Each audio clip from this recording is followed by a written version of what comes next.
Weather update tayo mga kapatid. Patuloy natin binabantayan. Ito pong dalawang bagyo sa labas ng ating Philippine Area of Responsibility.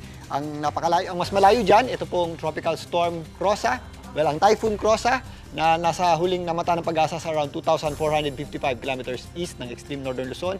At ang isa naman dyan ay yung dating bagyong Dante at ang dating bagyong Emong ay naging isang sirkulasyon na lang at naiwan dyan yung mas malakas. Ito pong bagyong may international name na Kome. Ito po ay naging tropical depression na pero sa ngayon, ito po ay nasa tropical storm category muli na may taglay ng lakas na hangin umabot sa 75 kilometers per hour.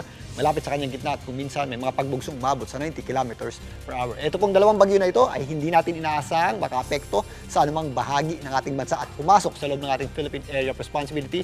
Pero patuloy ang magpapalakas ng ating habagat o yung tinatawag nating southwest monsoon na nagpapaulan sa ilang bahagi ng ating bansa, particularly sa western section nito. Pero maaaring sa susunod na linggo, meron tayong inaasahang paghina ng habagat o yung tinatawag nating monsoon break.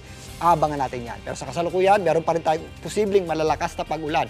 Heavy to intense rains dito po sa areas ng Benguet, kasama po dyan ang Baguio City. Mag-ingat po tayo dyan sa mga posibleng flash floods at landslides. Lalong-lalo na, nakakaranas tayo dyan ng mga tuloy-tuloy na pag-ulan nitong nakaraang araw pa. Posible rin yung ating mga katamtaman at kung minsan malalakas na pag-ulan dito po sa ilang bahagi ng Ilocos Region, kasama po dyan ng La Union at Pangasinan, Abra, Apayao at Zambales at Bataan. Samantalang, ang natitirang bahagi ng Central Luzon, ang Calabarzon at Mindoro, meron tayong mga posibleng scattered at kalat-kalat na pag-ulan at mga posibleng thunderstorms. Mas maliwalas na ang panahon natin sa malaking bahagi ng Bicol Region, Palawan, Visayas at Mindanao. If ever may mga pag-ulan tayo dyan, ito po yung mga afternoon showers or thunderstorms lamang. Dito po sa Metro Manila, although nabawasan yung ating mga pag-ulan at minsan sumisili po yung ating araw, mas maula po ang panahon natin at mataas pa rin po ang ating tsansa ng pag-ulan. Kaya sa mga lalabas ng bahay at may gagawin at papasok sa opisina at trabaho, ugalin pa rin po ang pagdadala ng payong o anumang pananggalang sa ulan.